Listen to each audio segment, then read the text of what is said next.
Salut Valentin. Salut. Bienvenue sur Cyclisme Actu, c'est pas la première fois. Non. Déjà, comment ça va? Moi, ça va bien. On est en fin de stage ici à Calpé et ça se passe plutôt bien, donc vraiment content. Bon, tu peux nous expliquer un peu justement ce que c'est le but là de faire un stage comme ça en décembre, alors que le début de la saison est long dans longtemps, mais en vrai, ceux qui commencent en Australie commencent bientôt. C'est quoi un peu les objectifs là de faire un stage comme ça en décembre? C'est un stage surtout de travail, déjà de reprise des bases. Pas forcément un stage très intense, mais un stage où on enchaîne quand même pas mal de volume.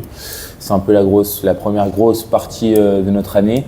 On fait, comme on dit, dans une maison, les fondations. C'est là que ça se travaille. Et aussi, c'est aussi vraiment l'occasion de pouvoir rencontrer les nouveaux, que ce soit staff comme coureurs, de pouvoir échanger, parler avec tout le monde. C'est un peu le seul regroupement de l'année où on est tous ensemble. Donc on en profite dans une ambiance décontractée, justement parce qu'on est un peu plus loin des courses, mais aussi on travaille dur. Valentin. Salut. Salut. Salut. Bon, attends, tac. Putain, il m'oublie, j'ai coupé. Non, avant de parler de l'avenir, on retourne un peu sur 2025. Dis-moi si je me trompe, une saison assez compliquée pour toi. En termes de place UCI dans le classement, je crois que c'est ta moins bonne saison depuis que tu es passé chez les pros, avec seulement aussi 2 top 10 au compteur. Comment tu analyses cette saison? Qu'est-ce qui s'est passé? C'était une saison compliquée en termes de résultats. Au niveau des jambes, je me sentais plutôt bien pourtant.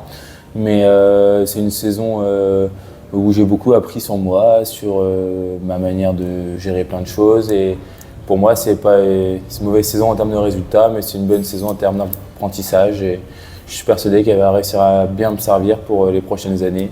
On a bien analysé avec l'équipe, avec moi-même aussi, pourquoi il n'y a pas eu les résultats au bon moment. Et je pense que tout le monde s'est remis en question et on a trouvé un bel axe de travail pour les prochaines années. Justement, qu'est-ce que ça va être les détails à changer qui font que tu passes d'avoir de bonnes sensations à avoir de bons résultats? Ouais, c'est pas grand-chose, justement. C'est d'abord la force qui compte, la confiance.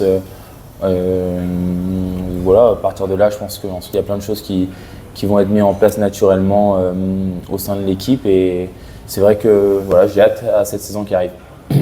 Justement en 2026, alors sans parler des courses que tu vas faire, ça sera quoi ton principal objectif? Ça sera toujours de briller sur les classiques, ça sera de lever les bras Bien sûr, pour moi l'objectif numéro 1 sera de lever les bras déjà, sur n'importe quelle course maintenant, parce que tous les courses du calendrier sont très importantes et il y a les points aussi qui vont être aussi durs à aller chercher. Donc c'est important pour bien lancer la dynamique de l'équipe et si on part bien, ça permettra d'être un peu plus relâche sur ces points et nous permettre d'être en confiance rapidement.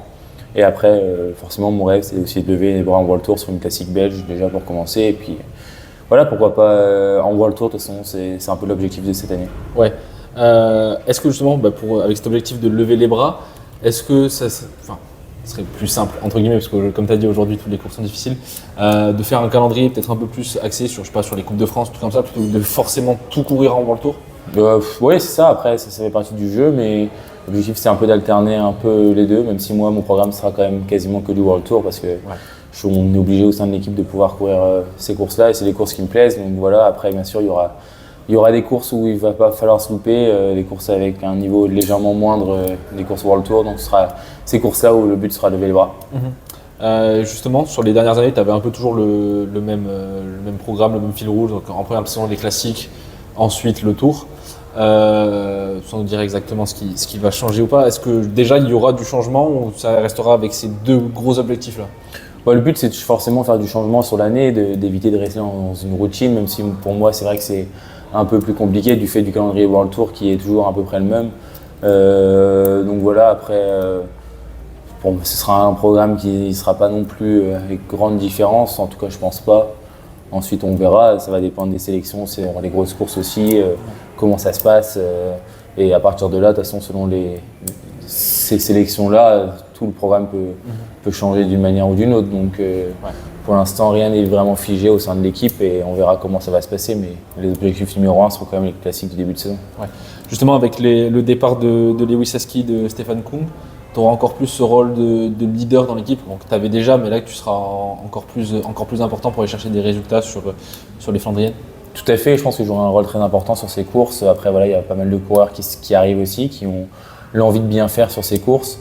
Mais c'est vrai que moi, j'allie un peu l'expérience sur ces courses et bah, j'ai pu obtenir aussi des très bons résultats. Donc le but, ce sera d'essayer de reproduire ça pour pouvoir être performant. Mais après, on a des très bons coureurs aussi comme Clément Russo, Olivier Legac, qui ont l'habitude depuis très longtemps de faire ces courses-là. Et voilà, je pense qu'on a des gars très solides avec de la jeunesse qui arrivera cette année, qui nous permettra, je pense, d'aller chercher de belles performances. Au niveau de l'équipe, vous avez vécu une saison en général de 25 assez compliquée. Là où vous étiez plus dans le milieu de tableau, on va dire UCI, sur les dernières années, là vous avez fini 18e cette année. Est-ce que tu sens qu'il y a un changement d'objectif ou là même de préoccupation concernant le nouveau cycle de 3 ans qui arrive? Est-ce que tu sens qu'on vous rabâche plus le fait il faut aller chercher des points, est-ce que ça change? Oui, parce que les dernières années, clairement, on n'avait aucun discours sur les points. C'était vraiment quelque chose qui arrivait comme ça. C'était pas du tout quelque chose qu'on regardait, on faisait les courses pour aller chercher des résultats. Là, c'est vrai que dans la tactique de l'équipe, ça va changer. Le but, ce sera de bien lancer cette saison, cette année, pour qu'on soit un peu plus libre les 2 prochaines. Donc oui, forcément, ça change quelque chose. Après, voilà, le fait d'être 18e l'année dernière, ça a fait du bien à l'équipe aussi en général. Je pense que tout le monde a pu bien comprendre les lacunes et c'est grâce à cette année-là, je pense qu'on va faire une belle saison cette année. Et toi, en tant que coureur, ça change quelque chose quand on te demande, je sais pas, d'avant tout courir pour les points UCI, Non. Ça change pas ton approche? Pour moi, ça changera pas grand-chose. Après, c'est sûr que dans le final, en fait, on sera plusieurs à faire les arrivées. Ce sera pas tous pour un coureur, ce sera tout le monde qui ira donner son maximum. Ça permettra aussi à l'équipe d'être un peu plus offensive, sûrement. Bon, pour finir, qu'est-ce qu'on peut te souhaiter pour cette année 2026? Des belles victoires déjà pour commencer, et puis voilà, se faire plaisir sur le vélo, avoir une bonne atmosphère avec l'équipe et voilà, que l'équipe lève aussi un maximum les bras. Merci beaucoup, Valentin. Merci.